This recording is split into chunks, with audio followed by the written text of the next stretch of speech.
السلام علیکم دوستوں، میں ہوں نثار دانش، آپ کا بھائی، آپ کا دوست۔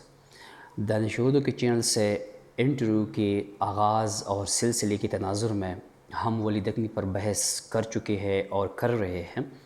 آج ہم ولی کے چند سوالات آپ کے سامنے رکھ رہے ہیں جو انٹرویو میں پوچھی گئی ہے، پوچھی جاتے ہیں، پوچھی جائیں گے۔ بہت اہم سوالات ہیں۔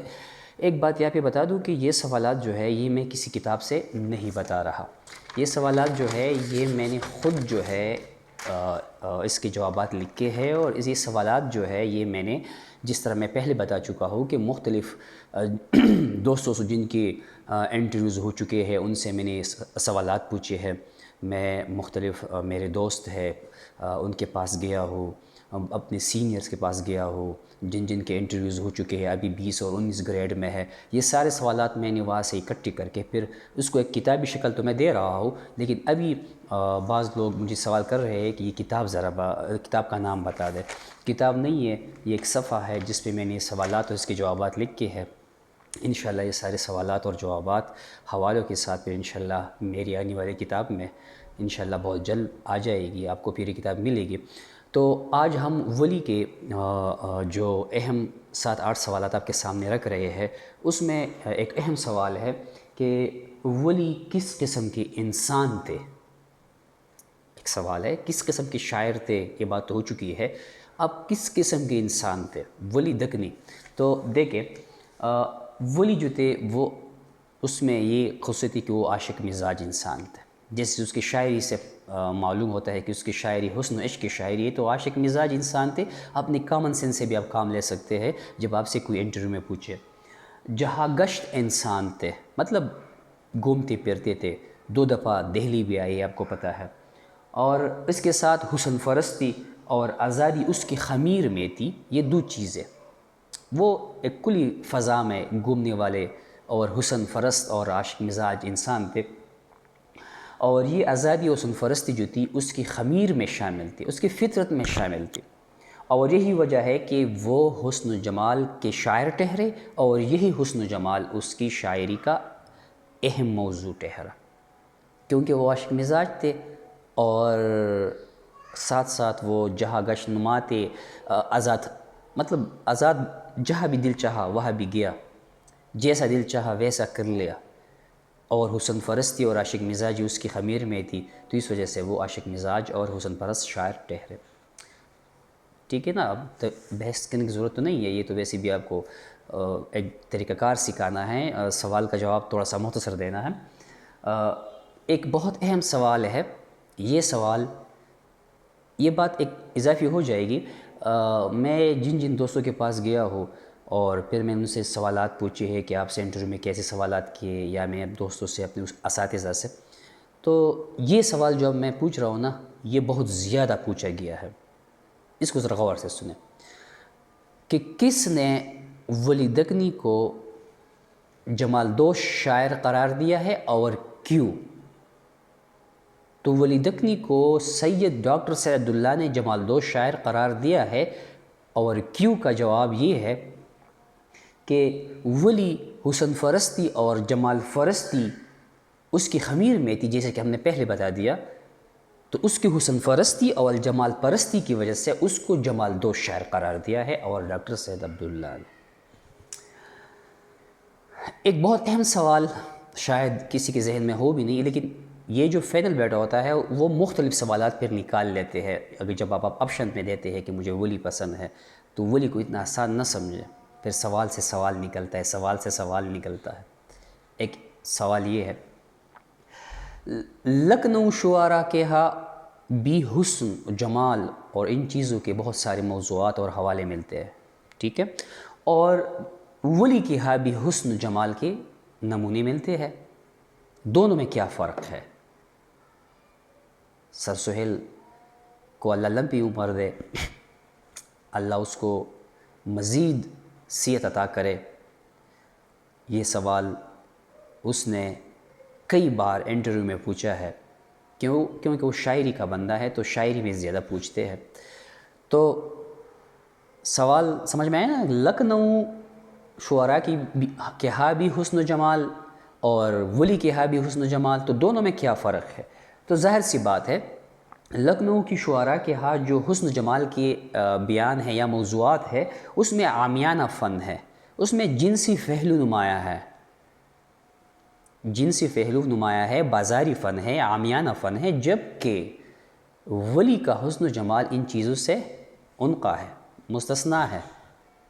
اس میں یہ چیز عامیانہ بازاری فن نہیں ہے، خالص دہلوی تہذیب اور خالص حیا اور امن و حسن و جمال والی جو حیا کا فکر کا محبوب تھا اس کا حسن و جمال ہے، اور لکھنؤ کی شعراء کا محبوب کا حسن و جمال ایک بازاری محبوب ہے، بنیادی فرق ہے اس میں۔ لکھنؤ کی جو حسن و جمال ہے اس میں نے بتا دیا کہ جنسی عامیان اور بازاری فن ہے، لیکن ولی کے ہاں جو یہ حسن کا جو عنصر ہے اس میں روح کا سرور ملتا ہے، حیا کا فکر محبوب ہے نا، تو انسان کی جو روح ہے اس کی حسن سے اس کو ایک سرور، ایک خوشی ملتی ہے۔ باقی آپ سمجھدار ہیں۔ ایک اور سوال جو ہے، ولی کا تصور محبوب کیسا ہے؟ تصور عشق پہ ہم بات کر چکے ہیں، ولی کا تصور محبوب کیسا ہے؟ تصور عشق پہ ہم نے بات کی، تصور محبوب کیسا؟ تو ہر شاعر کا تصور محبوب ایک خاص قسم کا ہوتا ہے۔ ولی واحد شاعر ہے جس کا تصور محبوب ایک جیسا نہیں ہے، یکساں نہیں ہے، مطلب ایک ٹھوس شکل میں اس کا محبوب کا تصور سامنے نہیں آتا، کیونکہ وہ کبھی اسے ساجن کہتے ہیں، تو کبھی پیتم پیارے، کبھی لالن، کبھی موہن، کبھی پتنا بھی کہتے ہیں۔ یہ سارے مختلف جہتے ہیں، پہلو ہے مختلف محبوب کی شخصیت کی۔ ہاں، کبھی اسے رنگین ادا سے پکارتے ہیں، لیکن یہ بات لازمی ہے کہ وہ ہماری دنیا کا جیتا جاگتا انسان ہے، کوئی تخیل، کوئی خیالی محبوب نہیں ہے، اگرچہ وہ مختلف صورتوں میں سامنے آتا ہے، لیکن ہے ہماری دنیا کا ایک جیتا جاگتا گوشت پوست انسان ہے، محبوب ہے، جو حسن و جمال کے ساتھ باطنی خوبیوں کا بھی مالک ہے۔ ایک اور سوال ہے کہ ولی کے کلام میں داخلیت ہے یا خارجیت، یا اگر دونوں ہے تو کس طرح؟ ظاہر بات ہے اس میں تو خارجیت ہے، وہ تو سب کو پتہ ہے، حسن و جمال اور عشق اور محبوب کا شاعر ہے، کیا داخلیت بھی اس کی شاعری کا ہے، اس میں شامل ہے، یا اس کا کلام حقیقی اور مجازی کا امتزاج اس میں ہے؟ تو یہ شعر ہی کافی ہے کہ ہاں سر، شغل بہتر ہے عشق بازی کا، کیا حقیقی کیا مجازی کا، یہ شعر ٹھیک ہے۔ ولی کا تصور حسن کیسا ہے؟ بہت ہی لازمی سوال ہے، تصور محبوب کیسا ہے، تصور عشق کیسا ہے، تصور محبوب کیسا ہے؟ تو یاد رکھ لے کہ ولی کا جو محبوبی تصور ہے، تصور محبوب ہے، وہ آفاقی ہے، جو ہر دور، ہر زمانے، ہر شاعر نے اس کو تسلیم کیا ہے۔ اس کا تصور محبوب کیا ہے؟ آفاقی ہے، بقول ڈاکٹر سید عبداللہ کہ اس کا تصور محبوب جو ہے وہ آفاقی ہے۔ بعد میں آپ دیکھیں ولی کے محبوب کی روایت کو کتنی شعراء نے اس کو اپنایا۔ آج کل بھی لوگ جو سرسری شاعری کر لیتے ہیں، تکبندی کر لیتے ہیں یا شاعری کر لیتے ہیں عام طور پر بھی، تو وہ بھی جو ہے وہ روایتی تصور جو ولی نے پیش کیا تھا اب بھی اپنا رہے ہیں، وہ زلفیں، وہ ہونٹ، وہ گال، وہ جسم، وہ قد، وہ ساری چیزیں ٹھیک ہے۔ اس میں پھر درمیان میں کچھ باکمال شعراء غالب جیسے لوگوں نے اور بھی بے شمار لوگوں نے اس میں جدت پیدا کر دی ہے، لیکن روایت یہی آ رہی ہے۔ ولی کے کلام میں ایک اور سوال ہے، ولی کے کلام میں صوفیانہ عناصر ملتے ہیں، یعنی وہ صوفی تھے یا صوفیانہ کلام ملتا ہے؟ ایسا سمجھے کہ آپ پبلک سروس کمیشن یا فیڈرل پریزیڈنٹ کے انٹرویو میں بیٹھے اور یہ سوال آپ سے پوچھا گیا، تھوڑا مشکل لگ رہا ہے نا؟ جی ہاں، اس کے ہاتھ صوفیانہ عناصر ملتے ہیں۔ وہ صوفیوں کے دو بڑے عقیدے ہیں، وحدت الوجود، وحدت الشہود، یہ وحدت الوجود کے قائل تھے، یہ بات ذہن میں کلیئر کر لے، آپ کا آدھا سوال ہو گیا۔ اگرچہ تصوف ان کے ہاں ایک غالب رجحان نہیں ہے، کوئی فلسفہ نہیں ہے، ایک باقاعدہ تصوف اس کے ہاں نہیں ہے، مگر ایک رجحان، ایک جھلک ان کے ہاں موجود ہے۔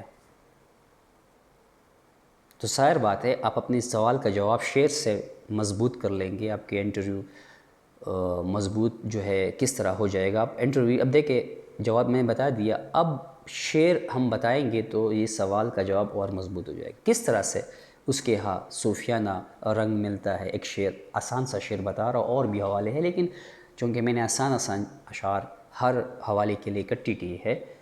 مشق کر اے دل صدا تجرید کی، مشق کر اے دل صدا تجرید کی، عاشقی ہے ابتدا توحید کی۔ کافی ہے۔ ولی عشق مجازی کو عشق حقیقی کا زینہ اول یعنی اول سیڑھی قرار دیتا ہے۔ عشق مجازی کو وہ کہتا ہے کہ عشق حقیقی تک پہنچنے کے لیے عشق مجازی بہت ضروری ہے۔ اس کے کئی حوالے اس کے ہاں موجود ہے۔ شغل بہتر ہے عشق بازی کا، یہ شعر بار بار آئے گا، بہت بہترین اور حوالوں کے لیے۔ شغل بہتر ہے عشق بازی کا، کیا حقیقی کیا مجازی کا۔ یہ ایک اور شعر لے لیں، آپ کہتے ہیں کہ سر کوئی اور شعر نظر نہیں ہے آپ کو، ایک اور شعر آپ کو بتا دوں۔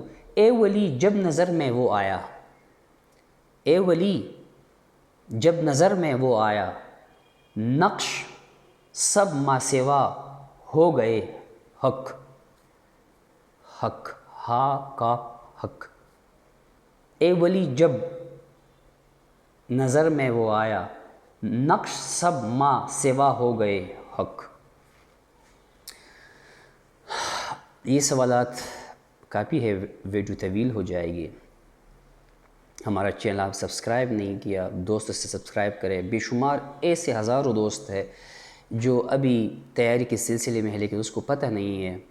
میں آپ سے ہمدردانہ اپیل کرتا ہوں، درخواست کرتا ہوں کہ وہی دوست جو بے خبر ہے ان چیزوں سے، ان لیکچر سے، ان سے کہہ دے کہ یہ چینل سبسکرائب کرے تاکہ وہ یہ ویڈیو دیکھ سکے، اور شاید آپ کی وجہ سے کسی کا سلیکشن ہو جائے، کسی کے ہاں کوئی کام آ جائے تو صدقہ جائز میں آپ کا بھی ثواب ملے گا۔ امید ہے آپ کو آپ کا لیکچر، آج کا لیکچر پسند آیا ہوگا۔